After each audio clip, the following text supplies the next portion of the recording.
Usah, langsung aja ya. langsung aja. Baik. Kita langsung saja ya, Kak. Kak Munas. Apa Kakak mau ada arahan dulu, Kak? Silahkan. Ya, Kita baik, dengarkan arahan Mr. dari G, Kak karena Munas. ya waktu juga ya takutnya mundur. Buat adik-adik semua, silakan presentasikan proposalnya sesuai dengan apa yang sudah kalian bikin. Ya, nanti kita akan mungkin ada pertanyaan, juga mungkin akan memberikan masukan. Ya, gitu aja Mr. G. Nanti juga di tengah-tengah mungkin akan ada tim kami yang lain juga akan masuk ya, Kak? Ya, masuk ya. Baik, untuk yang pertama, ini sudah kelihatan belum ya adik-adik? Untuk sudah. Dan Nazla. Baik. Dibesarin dikit aja kalau bisa, Mr. G. Tolong.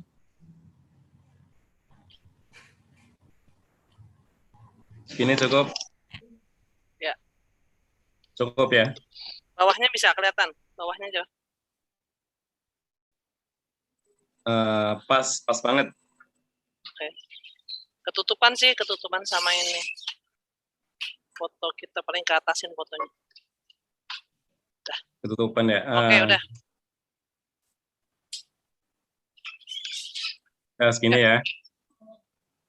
Ya, silakan kepada Ananda Shebi Olensiariantara dan Nazla Rafa Wasirullah. Kami silakan untuk mempresentasikan proposalnya. Bentar, Mr. G. Nah, kan ini 5 menit. Nanti 10 detik sebelumnya tolong diingetin anak-anak waktunya gitu. Wetin belum gabung? Belum kayaknya. Saya pamit dulu ya. 1 menit sebelumnya ya. Ya deh, 1 menit, oke. 1 menit sebelumnya ya, iya, baik, saya siapkan. Di menit keempat ya. Iya. Oke, Miss Mel. Ya, makasih. Sama-sama.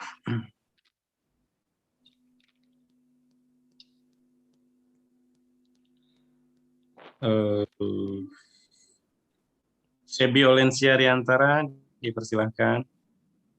Assalamualaikum warahmatullahi wabarakatuh. Perkenalkan, saya Nazla Rafa Wasirullah dan Shebi Olensiariantara dari kelas 75 akan menyampaikan rancangan penelitian yang berjudul minat beli konsumen terhadap produk hand sanitizer alami lidah buaya, aloe vera, dan daun sirih Piper ornatum. Latar belakang masalah. Wabah COVID-19 yang telah terjadi saat ini telah menjadi global termasuk di Indonesia. Oleh karena itu, peningkatan kebutuhan masker dan hand sanitizer antiseptik meningkat pesat untuk mencegah secara dini penularan virus akibat interaksi antar manusia. Fokus penelitian ini adalah pada produksi hand sanitizer alami yang terbuat dari bahan herbal yang lebih ekonomis, dan untuk mengetahui minat beli konsumen terhadap produk hand sanitizer alami ini, bahan-bahannya pun banyak kita temui di perkarangan rumah. Rumusan masalah. Bagaimana minat beli konsumen terhadap produk hand sanitizer alami lidah buaya dan daun sirih merah? Tujuan penelitian. Untuk mengetahui minat beli konsumen terhadap produk hand sanitizer alami lidah buaya dan sirih merah. Manfaat penelitian. Untuk menambah wawasan bagi penelitian tentang kandungan yang dimiliki lidah buaya dan daun sirih merah. Memberikan informasi kepada masyarakat agar menggunakan hand sanitizer alami yang terbuat dari campuran lidah buaya dan daun sirih merah. Kajian teori. Teori ekonomi mikro. Ekonomi mikro sebagai suatu ilmu yang mempelajari perilaku produsen dan konsumen, juga menentukan kuantitas faktor input, serta barang atau jasa apa saja yang kemudian akan diperjualbelikan dengan mengacu kepada harga pasar. Teori kebutuhan. Kebutuhan manusia memang bermacam-macam, tapi ada satu teori terkenal yang bisa menjelaskan konsep kebutuhan manusia. Teori tersebut adalah teori hierarki. Kebutuhan yang dikemukakan oleh Abraham Maslow. Menurut Maslow, kebutuhan manusia tersusun dalam suatu hierarki. Disebut hierarki karena memang manusia memenuhi kebutuhannya secara berjenjang. Kebutuhan fisiologis. Kebutuhan fisiologis merupakan kebutuhan yang paling mendasar dari hierarki. Kebutuhan ini disebut juga sebagai kebutuhan primer, seperti makan, minum, pakaian, dan tempat tinggal. Kebutuhan rasa aman. Kebutuhan rasa aman merupakan kebutuhan yang menempati posisi kedua dari hierarki Maslow. Kebutuhan rasa aman ini meliputi kebutuhan keamanan dan perlindungan dari bahaya fisik dan emosi. Kebutuhan sosial. Kebutuhan sosial merupakan kebutuhan yang menempati posisi ketiga dari hierarki Maslow. Kebutuhan sosial ini meliputi kebutuhan kasih sayang, rasa memiliki, bersosialisasi, penerimaan, dan persahabatan. Kebutuhan penghargaan merupakan kebutuhan yang menempati posisi keempat dari hierarki Maslow. Dijelaskan bahwa kebutuhan penghargaan meliputi faktor-faktor internal seperti harga diri. Sudah, Mister. Oke. Dewan Pustaka atau penelitian terdahulu, hand sanitizer. Hand sanitizer adalah produk kesehatan yang secara izin dapat mematikan kuman tanpa menggunakan air. Terdapat dua jenis hand sanitizer, yaitu hand sanitizer gel dan hand sanitizer spray. Hand sanitizer gel mengandung bahan aktif alkohol 60%. Hand sanitizer spray mengandung bahan aktif irgasen DP 300 banding 0,1% dan alkohol 60%. Hand sanitizer yang berbentuk cair atau spray lebih efektif dibandingkan hand sanitizer gel dalam menurunkan angka kuman. Lidah buaya. Lidah buaya bisa digunakan sebagai bahan hand sanitizer karena memiliki kandungan disinfektan atau antiseptik, pembunuh bibit penyakit. Keistimewaan lidah buaya terletak pada gelnya yang mampu untuk meresap di dalam jaringan kulit, sehingga banyak menahan kehilangan cairan yang terlalu banyak dari dalam kulit. Daun sirih merah. Sejak lama, sirih merah sudah dimanfaatkan untuk obat dan diketahui memiliki kandungan penting seperti atsiri, alkaloid, flavonoid, tanin polifenol, fenol, steroid, dan neolignan. Jeruk nipis. Jeruk nipis dapat dimanfaatkan untuk pembuatan hand sanitizer karena memiliki komponen kimia seperti flavonoid, alkaloid, tanin, minyak atsiri, dan saponin yang mempunyai aktivitas antimikroba. Minat beli konsumen. Menurut Mujiono 2009 dalam Suradi 2012, minat beli merupakan aktivitas psikis yang timbul karena adanya perasaan afekti dan pikiran kognitif terhadap suatu barang atau jasa yang diinginkan. Motif-motif pembeli atau buying motif. Primary buying motif yaitu motif untuk membeli yang sebenarnya dengan Satu kata menit lain, ya. beli berbelanja Menit yang lagi. benar-benar menjadi kebutuhannya saja. Selective buying motif yaitu pembelian terhadap barang dengan berbagai timbangan, misalnya apakah ada keuntungannya, apakah ada manfaatnya, dan lain-lain. Partner buying motif ini membeli dengan mempertimbangkan tempat pembeliannya. Misalnya pada toko tertentu, hari ini bisa saja timbul karena layanan memuaskan, tempatnya dekat, cukup persediaan barang, dan lain sebagainya. Oke, stop. Halo, waktunya sudah habis 5 menit. Cukup lah untuk itu ya. Ya, baik. Ya. Terima kasih buat Nazla sama siapa nih? Sebi ya? Selby apa Sebi? Sebi. Sebi. Oke, baik. Ini kalau kamu mau nanya, itu produk hand sanitizer-nya yang bikin siapa?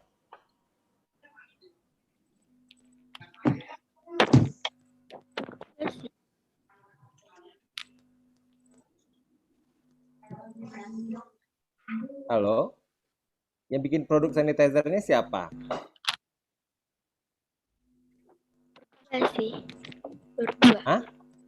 Itu produknya sudah ada di pasaran atau belum? Belum. Belum. Karena gini, biasanya penelitian orang ya mengenai minat beli masyarakat itu ada terhadap produk yang ada di pasaran, gitu. Ya, produk yang ada di pasar, sudah di pasar, terus kita mau studi bagaimana minat beli masyarakat terhadap produk kita. Gitu. Kalau produk kita baru kita kembangkan, maka kita harus make sure dulu produknya sudah dikembangkan belum, sudah dijual, jualnya di mana, kita bisa mengetahui minat beli masyarakat. Biasanya orang melaksanakan penelitian minat beli ini, misalnya begini, pada saat sekarang ini kan kondisi pandemi, nah, bagaimana minat beli masyarakat terhadap suatu barang luxury misalnya ya, karena kan mungkin orang akan bicara tentang kebutuhan pokok. Nah, kalau seandainya itu barang ada produksi kita, kalau saya menyarankan justru itu adalah pengembangan hand sanitizer dari alami dari lidah buaya dan daun sirih ya.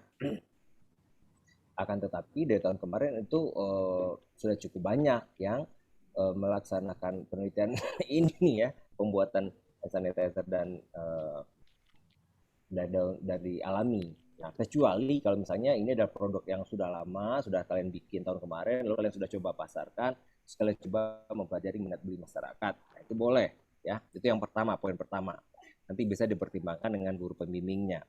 Poin yang kedua adalah kita harus melihat kesesuaian antara rumusan masalah kita, kajian teori, dan juga dengan metode penelitian kita. Nah, kalau kita lihat di sini ya, rumusan masalah dari Sebi ya, ini yang share screen Sebi atau Mr. G? Pembimbingnya Kak, Pembimbingnya siapakah? Ibu Naila. Bu Nela boleh ke atas ke rumusan masalah. Oh, Jadi bentar, saya yang host. Nah, Yang share screen-nya Mr. G. ya, share screen. Ya. Ya, Oke. jadi gini, Sorry. kalau saya lihat rumusan masalah itu pertanyaan bagaimana. Nah, kalau kita bicara bagaimana nilai beli masyarakat ini terhadap masyarakat, maka rumusan masalah seperti ini jatuhnya ke penelitian kualitatif. Sementara di metodologi saya lihat itu penelitian kuantitatif. Kalau kita mau bicara tentang kuantitatif, maka pertanyaan kita, apakah minat beli masyarakat terhadap produk ini cukup tinggi, ya? Atau seberapa tinggi minat beli masyarakat terhadap produk ini? Nah, itu pertanyaan kuantitatif. Tapi kalau bagaimana, itu pertanyaan kualitatif. Nah, masyarakat mempunyai minat yang cukup baik. Kalau kita jelaskan berdasarkan apa? Berdasarkan observasi kita, berdasarkan interview kita, gitu ya. Itu kita jatuhnya ke bagaimana. Nah, sekarang nanti kembali lagi nih ke Sebi sama Naza ya, mau seperti apa gitu. Karena nanti akan berbeda tuh ya, akan berbeda gitu teori kita gunanya buat apa nanti di kajian teori dengan di untuk kuantitatif dan kualitatif ya. Nanti siang kalian bisa cek di ini promosi nih di YouTube channel Kak Munas ya. Kita akan posting episode terbaru untuk membuat proposal penelitian sosial humaniora ya. Jadi ini antara rumusan masalah dengan metodologinya agak kontradiktif. Kalau kalian ingin tetap di kuantitatif, maka pertanyaannya apakah seberapa besar minat beli konsumen terhadap produk ini? Satu boleh, atau apakah minat beli konsumen terhadap produk ini tinggi? Ya. Nah, itu kalau kita mau bicara kuantitatif. Nah, jadi ini bisa didiskusikan dengan pembimbingnya. Yang kedua, kalau Komnas menyarankan, kalau mau tetap di sini di produk hand sanitizer ini, maka produknya harus dilempar ke pasar dulu, baru kita bisa bicara minat beli, gitu ya, minat beli. Kecuali lain halnya kalau kita bicara mengenai persepsi persepsi masyarakat terhadap produk alami ini. Nah, otomatis kita juga harus memberikannya kepada masyarakat, gitu. Nah, jadi ada beberapa yang bisa diperbaiki ya. Misalnya itu tadi minat belinya harusnya kita bicara ya. Satu, kalau mau bicara minat beli, cari produk yang sudah ada di pasaran. Lalu gimana kalian lihat kondisi pandemik ini mempengaruhi produk tersebut, gitu. Paham nggak maksudnya? Yang kedua, kalau bicara tentang produk ini, produk yang kita kembangkan sendiri, mestinya ini bisa di-switch ke Saintek untuk pembuatan sebuah produk baru. Nah, akan tetapi kalau produknya hand sanitizer, daun sirih, dan juga itu sudah banyak yang bikin penelitian seperti ini. Jadi kembali kepada kalian. Nah, kecuali kalian bisa juga melihat bagaimana minat beli masyarakat terhadap produk hand sanitizer alami dibandingkan dengan hand sanitizer apa, gitu. Ya, itu. Lalu kemudian di kajian teori nanti kalau kita mau stay di kuantitatif, maka di kajian teorinya adalah kita bicara tentang teori kebutuhan. Bagaimana kebutuhan orang itu mempengaruhi minat beli mereka, ya. Sehingga kemudian adanya beberapa kondisi itu menyebabkan minat beli masyarakat turun. Nah, itu kita jawab nanti dengan penelitian kita, dengan hipotesis kita, bahwasanya minat beli masyarakat terhadap produk ini sangat tinggi, atau minat beli masyarakat terhadap produk ini rendah. Itu akan kita jawab dengan penelitian kita. Jadi ini bisa didiskusikan dengan grup pembimbing. Satu, mau stay di produk hand sanitizer ini. Kalau iya, produknya harus dilempar dulu ke pasar, harus dijual dulu, baru kita bisa bicara minat beli. Kalau tidak, bikin produk ini, tapi masuknya nanti ke penelitian Saintek. Kalau tetap di sini, kalau kita mau bicara penelitiannya kuantitatif, maka rumusan masalahnya seperti yang Kak Manas bilang tadi. Kalau mau rumusan masalahnya seperti itu, maka kita perginya ke kualitatif. Gitu kira-kira ya, Mr. G dari beberapa aspeknya ya latar belakangnya sudah cukup baik ya. Kemudian di pinjam pustakanya juga sudah oke ya. Tinggal itu tadi rumusan masalah sama metodologi perlu didiskusikan. Ya, keputusan ada di kalian dan juga di guru pembimbing begitu. Mungkin kalau saya lebih mengusulkan kalau mau bicara tentang minat beli masyarakat, mungkin coba lihat minat beli masyarakat terhadap produk apa yang kalian prediksi sebenarnya penjualannya turun pada saat pandemik ya gitu, atau kebutuhan dasar apa yang sebenarnya apa ya yang perlu diperlukan sekali, atau mungkin kalian pernah melihat ada produk viral ya yang viral tapi kemudian sekarang ternyata produknya tidak terdengar. Nah kalian bisa juga ya, jadi banyak hal yang bisa kita teliti dengan topik minat beli ini ya. Gitu kira-kira Mr. G.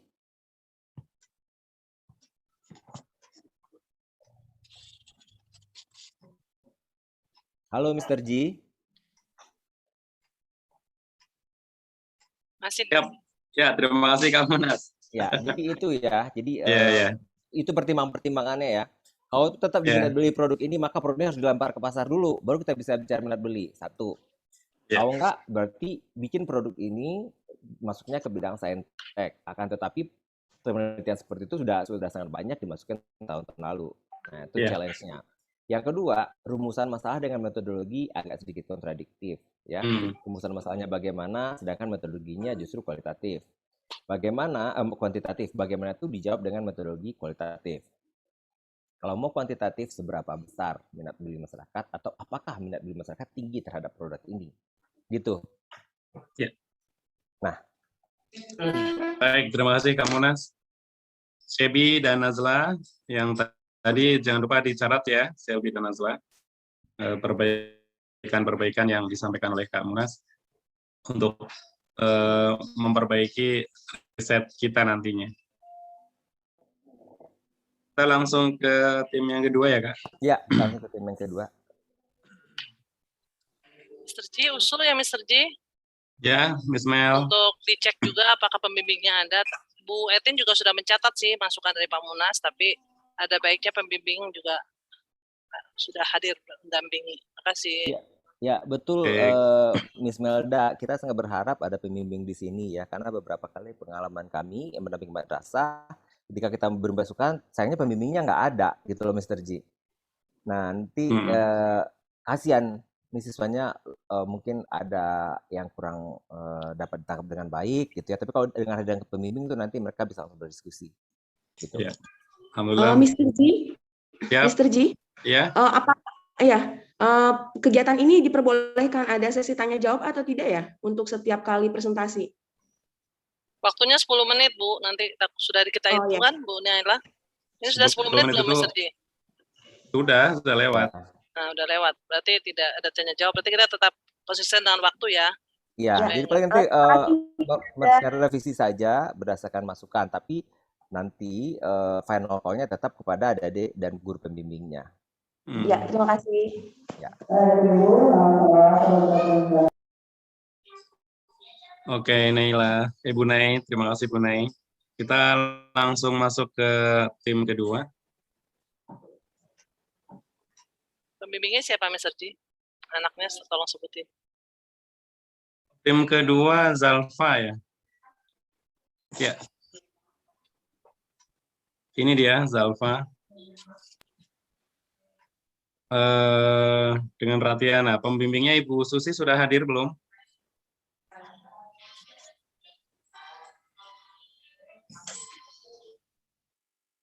Bu Susi belum hadir ya? Apa udah? Hadir Mr. J. Siap. Oh, jangan sudah hadir. Wah, ini pakai ini atas nama Iwan. Oh iya, itu ya. Masih saling setting.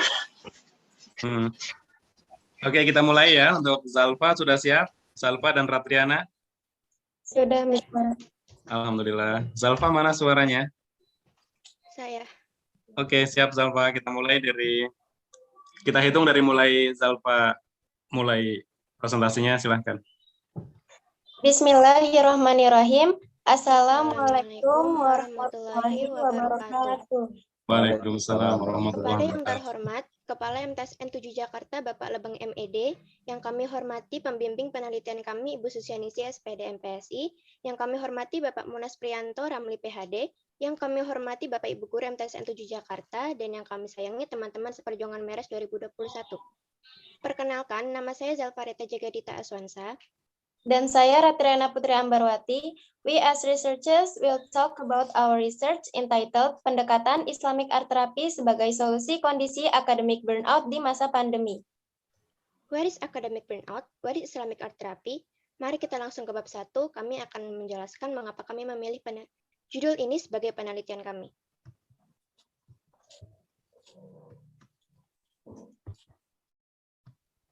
Baik, di bab 1 ada latar belakang yang mengulas tentang pandemi COVID-19 yang sudah berlangsung sejak Maret tahun lalu di Indonesia. Seluruh peserta didik di Indonesia diharuskan untuk belajar di rumah atau biasa disebut dengan PJJ. Kurangnya waktu belajar dan interaksi antar teman